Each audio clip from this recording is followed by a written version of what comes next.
Olá, gente, bem-vindos a mais um vídeo. Hoje eu vou mostrar uma nova maneira de calcular o trabalho.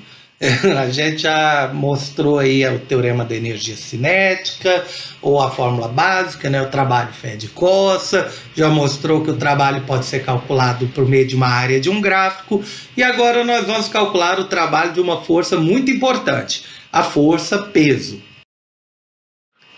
Vamos lembrar o que é essa tal força-peso, né? Ela é resultado da atração entre, por exemplo, o planeta Terra e um corpo, né? Todos os corpos que têm massa são puxados para o centro da Terra, como, por exemplo, este indivíduo que está saltando aí antes de abrir o paraquedas. Lembrando, a gente calcula o peso pelo produto da massa vezes a gravidade. A massa do indivíduo em quilos, vamos dizer, por exemplo, 80 quilos. E a gravidade aqui na Terra, a gente costuma colocar 10 metros por segundo ao quadrado. O peso, essa força que puxa ele para o centro da Terra, ou simplificadamente puxa para baixo, vale 800 newtons, por exemplo, no caso deste indivíduo. E se a gente pensar bem, quando um corpo está caindo, ele está tendo um deslocamento, só que a gente chama de altura, né? Ao invés de deslocamento. A gente fala que o corpo caiu de uma altura de 500 metros, então ele se deslocou 500 metros. Então repare que existe uma força, o peso, e existe um deslocamento, a altura H, ou seja, existe trabalho. Lembrando, né, a gente calcula o trabalho quando a força é paralela ao deslocamento, simplesmente por força vezes deslocamento. Então a gente pode pegar essa fórmula e só substituir agora pela ideia do peso e da altura.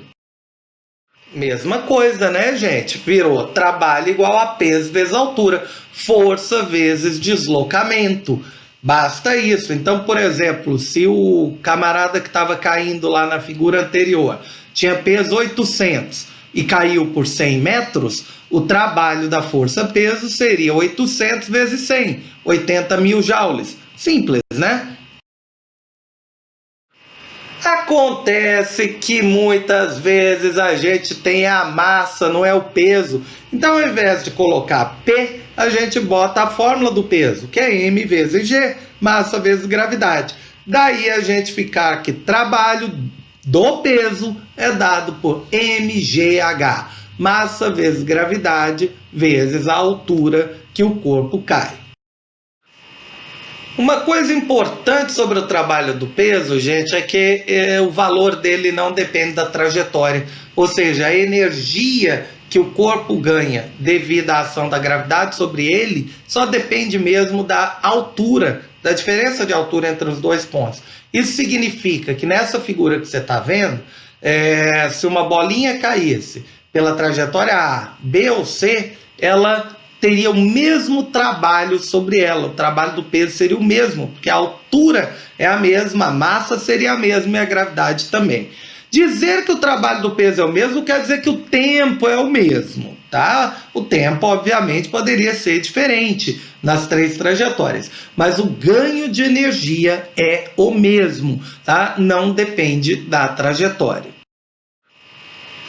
Vamos lembrar então uma coisinha para a gente finalizar a fórmula aí do trabalho do peso.